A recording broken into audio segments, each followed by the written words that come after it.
അൻസു, നീ ബിറ്റീനെ എന്നാ ചെയ്യണേ? അവൾ ഉറങ്ങുമല്ലായിരുന്നോ? ഉറങ്ങുമല്ലേ? ഉറങ്ങുമല്ലേ? ഫുഡ് കഴിക്കണ്ടേ മോളെ? ഫുഡ് കഴിക്കണ്ടേ?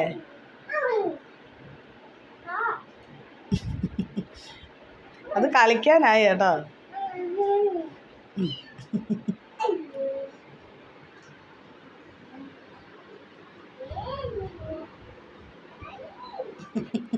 ബിറ്റി, ബിറ്റി, അൻസുകുട്ടി കളിക്കുന്ന പോലെ കളിക്കുമോ അത്?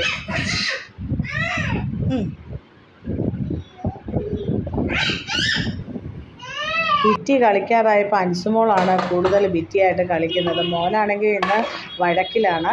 ഫുഡ് ആവാൻ താമസിച്ചു പോയി ഗൈസ്. ഞാനിന്ന് ബിരിയാണിയാണ് ഉണ്ടാക്കിയത്. അവന് ബിരിയാണി ഭയങ്കര ഇഷ്ടമാണ്. അതുകൊണ്ട് ഇടയ്ക്കും മുറയ്ക്കുമൊക്കെ ചിക്കൻ ബിരിയാണി ഉണ്ടാക്കുന്നുണ്ട്. അപ്പം അൻസുമോൾക്കും ചോറ് കൊടുത്ത് അവന് ഫുഡ് കഴിക്കാൻ കൊടുത്തു. എന്നാലും വഴക്കിലാണ് പുള്ളിക്കാരൻ. താമസിച്ചു പോയി.